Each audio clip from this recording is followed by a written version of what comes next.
What's up, YouTube? Hero Jeff here, and SmackDown killed Raw this week. It destroyed Raw. It ran right all over Raw. So much better. Damn, it was good. I'm giving let me see, what should I give SmackDown tonight? I'll give it 8 out of 10. 8 out of 10. I gave Raw 5 out of 10. Like I said, it destroyed it. It was great tonight. Let's talk about it. Let's talk about this SmackDown that I thought was so good. No Mercy shaping out to be a really good pay-per-view. Already 2 matches that I'm looking forward to and that I really want to see. One of them we already knew, and the other one we'll get to later in this review here. But let's just start with the show. The show opened. Randy Orton and Bray Wyatt had like a back and forth. Randy Orton was in the ring. Bray Wyatt cutting a promo, obviously backstage as usual. Then throughout the night they went back and forth, and then Randy was like backstage in his area. And then they had this super weird segment where like Orton took out Bray in his area when he was cutting a promo. And then he put the sheet mask on, sat down, and then all of a sudden something happened. I don't know, the cameras, and then all of a sudden Bray was up and Randy Orton was gone. I don't know. Super weird stuff. I was confused as hell, but that was weird. But they haven't officially announced it, but we'll be getting a match, I'm sure, at No Mercy between them two. Because we never got the match at Backlash because Randy Orton was still not cleared from his match at SummerSlam, but he should be now. He's already wrestled a few times on SmackDown since then anyway. He wrestled like the night after, 2 nights after Backlash. Anyway, yeah, we had them throughout the night, segments with them.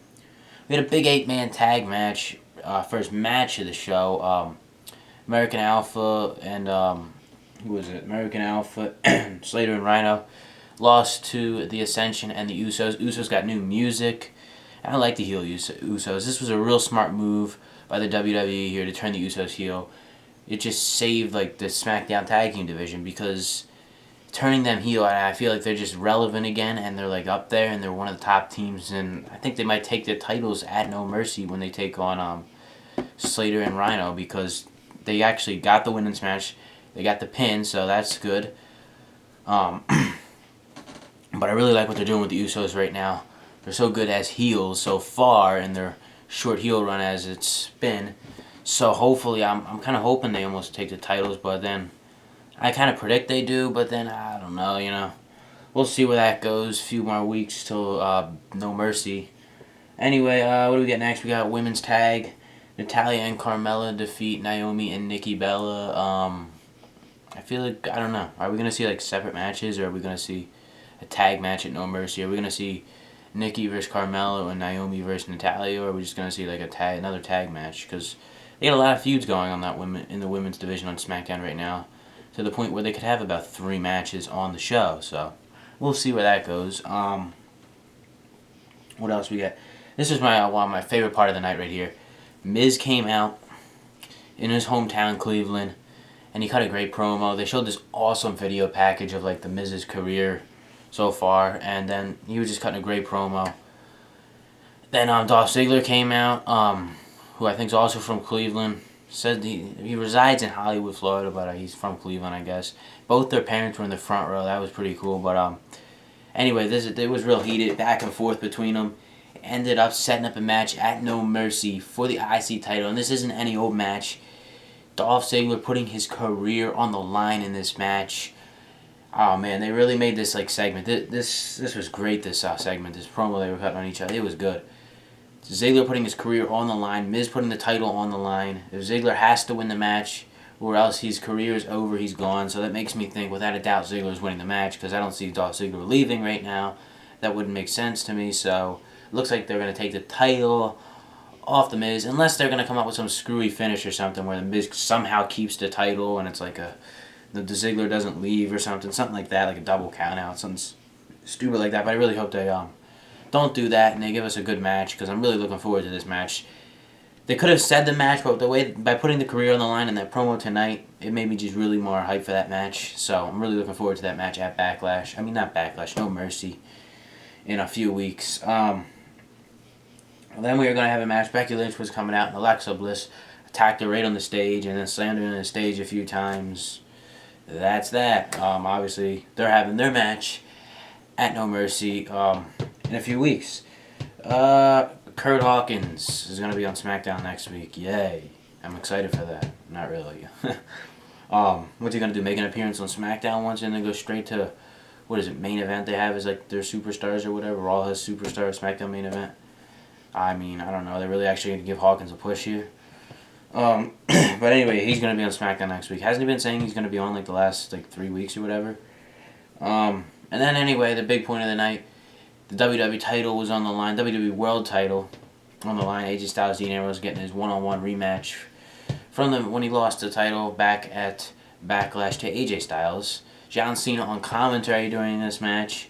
Pretty long match. They gave it about a 25-minute match here. 25 minutes, something like that. But solid match. Cheap finish though. Ambrose and Cena got into it. Ambrose went out, shoved Cena down, and then kind of distracted him, went in the ring, and then Styles ended up winning the match. And then after the match, Styles, he goes down the ramp, and then Cena goes into the ring, and he gets into it with Ambrose. And then Ambrose tries to go for the dirty deed. Cena counters it into the AA, flips him over. And then Styles comes back in the ring, going for the Styles Clash, but then Cena counters that as well and turns that into an AA.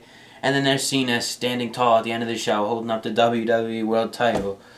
The question becomes, will Cena tie Ric Flair's record at No Mercy, 16-time champion? I don't think it's going to happen yet, but it could happen. I mean, they're really, mentioning it a lot tonight, that, the record could be tied. He could tie that record in a couple of weeks at No Mercy, so we'll see how that goes. I don't think he's going to tie it. I don't see them taking the title off AJ Styles.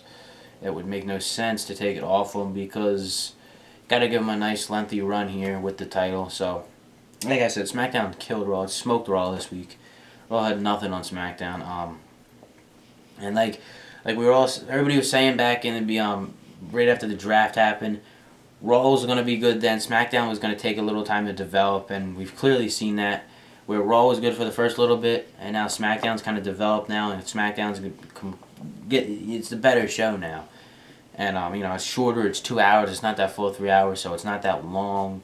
Because I feel like with Raw, it's 3 hours, and it just gets to the third hour, and it's just like, you know what I mean? You just get a little tired of watching the show. So, but yeah, hopefully the momentum for SmackDown keeps up. Raw is like I said, Raw looks good next week. We got 2 title matches, and they're in LA. And speaking of LA, I saw a thing on Twitter that Raw's gonna be in Cleveland January 23rd, and the Royal Rumble is supposed to be in LA January 22nd, which makes 0 sense to me. Why would they have all the way on the West Coast the Royal Rumble January 22nd, then come all the way to Cleveland on the East Coast in Ohio for Raw the next night? I don't know. Has WWE ever done that where they traveled across the country for a show? Like, the show should be, if they're doing Raw, it makes me think, is Royal Rumble going to be in LA? Or, I mean, some people are saying it. I don't know. I was looking it up. I mean, apparently it was confirmed back at a live event in June, I think, when they were there. I think we'll find out, I guess, this Monday, because they are there this Monday, so I'm sure they'll would confirm it, but that wouldn't make much sense to have it all the way out in LA and then have to travel all the way to Cleveland for Raw the next night, so I don't see why they would do that. So it makes me think maybe the Royal Rumble is going to be somewhere on the East Coast this year. So we'll see what that leads to. I guess we'll find that out Monday. Anyway, that's it for SmackDown, guys. 8 out of 10 tonight. Follow me on Twitter at Jeff Tuffner. Let me know what you guys thought of SmackDown, what you rated it in the comments, and hit the subscribe button when you're done. Thank you for watching. See you next week.